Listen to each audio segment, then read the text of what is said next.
Well, we've got someone very special in the studio this morning. There is a new character on The Simpsons and is helping raise awareness for breast cancer survivors. And joining us this morning in the studio is the voice of Dr. Wendy Sage, actress and breast cancer survivor herself, Renee Ridgely. Renee, it's great to have you this morning. Thank you, Sherry. Thank you so much. We were just talking about your character, and this is really groundbreaking.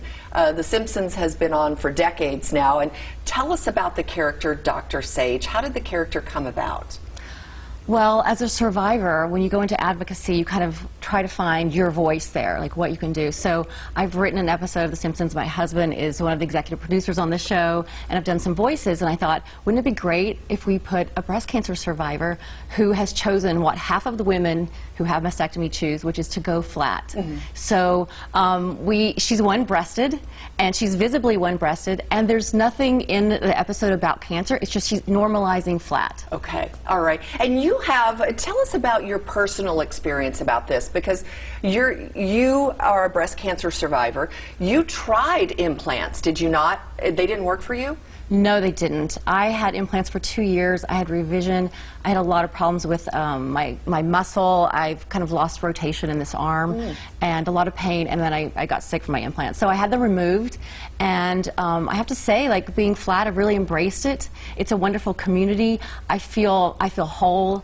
I feel that this is the right path for me, and so many women are doing that now. There's a lot of it's a process with reconstruction, so some women are opting not to do that process. Mm-hmm. It sounds like very involved. I've had some friends that have gone through it themselves. And tell me about, what does it mean to you to be the voice of a character like this on a show that's seen around the world by millions of people? What does it mean for the viewing audience?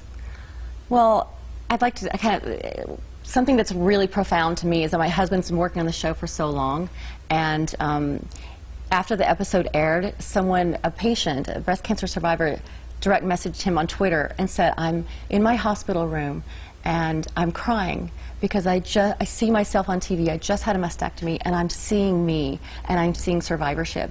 And so I feel like I'm not Dr. Wendy Sage. I think she's all of us. We kind of have this hashtag I am Sage, and she represents people who have moved on from their treatment, and they're living kind of in their altered body and accepting that, embracing it, and part of the body positivity movement. Does this role have a finite role on the show, this character, or is it going to go on and on as far as you know? You know, she's already in 2 or 3 episodes this year. She's a Springfield resident and will be popping up. She was on, The Weeknd was on The Simpsons a couple weeks ago, an episode that he wrote, and she was standing in line waiting for shoes at his shoe store. So she's just around town in the way that we are as survivors, and being seen, visibly different, but we're still here. We're just out living our lives. Yeah, part of the neighborhood. Yes, exactly. Renee Ridgely, very nice to meet you. You too, Enjoy Sherry. doing the character, and thank you for bringing awareness to this. Thank you. So many survivors, I'm sure, are thanking you as well.